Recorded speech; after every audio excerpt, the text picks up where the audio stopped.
안녕하십니까, 펜더 원장입니다. 지난 시간에 이어서 이번 시간에는 과연 한약을 먹으면 간이 나빠질까요? 이것에 대해서 한번 설명을 해보려고 합니다. 동의보감이 이제 나름대로 저희 한방이 5,000년 이렇게 내려오면서 역시 이제 간이 안 좋은 경우에도 치료하는 처방들이 많이 있습니다. 그게 보편적으로 많이 알려진 인진이라는 것도 역시 이제 간 수치를 급격하게 아주 잘 떨어뜨리는 약재 중에 하나입니다. 그런데 왜 한약을 먹으면 간이 나빠질까? 이제 이런 생각들이 많이 퍼져 있는지 이 부분에 대해서 이제 한번 이야기를 해보려고 합니다. 일반적으로 정규 교육을 받은 한의사 선생님들 같은 경우에는 이제 진맥을 하고 아니면 진찰을 하는 과정에서 정상적인 처방들을 많이 사용을 해요. 쉽게 말하면 한의원이나 한방병원에 방문을 하셔서 한의사 선생님들의 진맥을 보고 아니면 진찰을 하고 나서 처방을 받은 것들은 크게 문제는 없습니다. 하지만은 한약 같은 경우에는 지금 식용으로 되어 있는 한약재들이 굉장히 많이 있습니다. 그래서 이제 식용으로 되어 있는 한약재들은 한의사 선생님들의 진찰을 받지 않고 임의대로 이제 누구에게 들었는데 십전대보탕이 몸에 좋다며 이런 식으로 해서 막 지어 먹다가 본인의 체질과 맞지 않아서 아니면은 본인의 몸 상태와 또 맞지 않아서 부작용이 나타나는 경우가 있습니다. 이 부작용이 나타날 때는 한방에서는 한의학적으로 이제 약이 이제 투입이 되면 그것을 이제 거부하는 반응이 나타났을 때 간 수치가 올라간다 이제 이렇게 이야기를 하거든요. 갑자기 간 수치가 확 나빠져서 이제 응급실이라든지 아니면 내과에 가면 우리 이제 양방 쪽에서 첫 번째 하는 질문이 혹시 한약을 드신 적이 있으신가요? 이제 이렇게 이야기를 합니다. 건강보조식품도 우리나라만큼 한방 쪽에 대한 건강보조식품이 굉장히 많이 발달한 나라도 없고, 아까 언급했던 것처럼 정상적으로 한의사 선생님들의 진맥을 하지 않고 이제 처방을 받은 부분에 대해서도 역시 이제 환자들 입장에서는 저 한약 먹었어요. 이제 이렇게 이야기를 하게 됩니다. 그렇다라고 하면은 몸에서 그 약이 들어와서 정상적으로 면역 반응을 일으켜가지고서는 거부하는 반응으로 간 수치가 올라갔을 때 그것을 가지고 한약만 먹으면 간이 나빠진다. 이제 이런 식으로 이제 한방을 폄훼를 하게 되는 그런 슬픈 일이 이제 생기는 거죠. 이제 그렇지 않은 경우에는 아까 언급했던 것처럼 동의보감에서도 황달을 치료하고 간이 안 좋을 때 먹는 약들 이런 것들이 굉장히 많이 있습니다. 저희 병원 같은 경우도 최근에 이제 입원했던 환자 중에 간 수치가 1000이 넘었던 환자가 있어요. 여자 환자인데.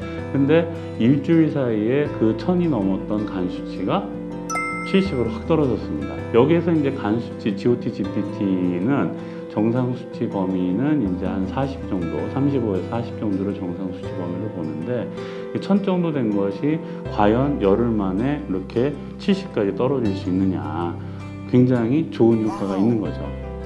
이것도 역시 아까 이야기했던 인진이 이제 들어가져 있는 저희 병원의 처방인 화간평정산이라는 처방이 있거든요. 그래서 이것을 투여한 다음에 이제 간 수치가 개선이 된 거죠. 그 환자 말고도 예전에도 저희 같은 경우는 간 수치 1000이 돼가지고서는 황달도 오고 이랬던 환자도 이제 치료한 경우가 많이 있습니다. 그렇기 때문에 한약을 먹어서 간이 나빠진다라고 접근을 하시면 안 되고요. 그 다음에 이제 한약을 먹어서 도리어 간이 좋아지는 그런 처방들도 훨씬 더 많이 있다. 이렇게 생각을 해주시면 됩니다.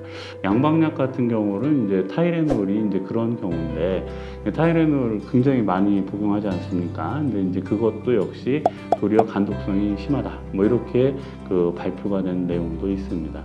그렇기 때문에 어떤 약이 들어갔을 때 이 환자랑 그 약이랑 안 맞게 되면은 간 수치가 올라가는 경우예요. 그것에 대해서 너무 한약을 먹으면은 간 수치가 올라간다. 이제 이런 식의 무조건적인 맹신 아니면은 폄훼 이런 것보다는 정상적으로 치료하면은 도리어 나빠진 간을 많이 회복을 시켜주는 것도 있습니다.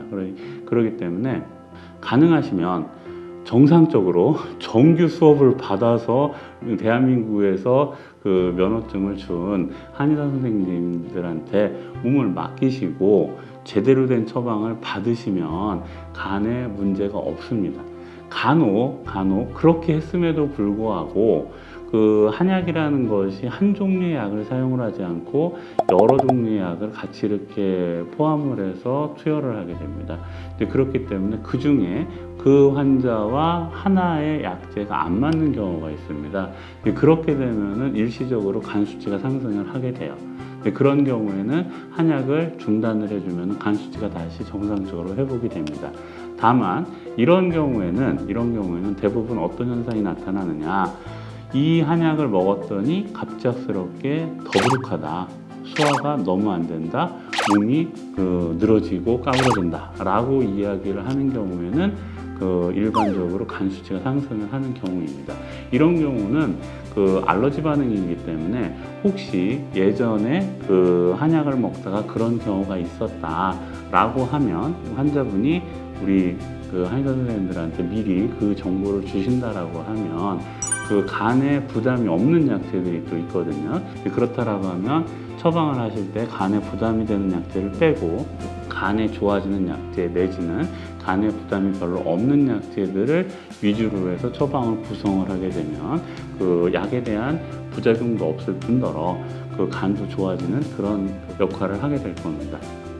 자, 오늘의 교훈, 본인의 몸만큼 소중한 게 없습니다. 그렇기 때문에 함부로 어디 시장에 가가지고 무엇이 좋다며 라고 해가지고 이렇게 먹는 방법보다는 5,000년 내려온 경험을 가지고 있는 우리 한방을 이용을 하시겠다라고 한다라고 하면 정상적인 한의원이나 한방병원에 가셔서 제대로 된 진찰을 받으시고 올바른 처방으로 투여를 하시는 방법이 제일 좋다라고 말씀드립니다.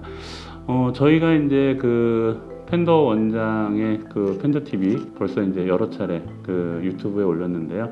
계속 이제 실내에서 하다 보니까 조금 답답한 경우도 있는 것 같습니다. 그래서 다음 시간에는 천안 옆에 보면은 아산이 있습니다. 아산에 보면 이제 민속박물관이라는 곳이 있어요.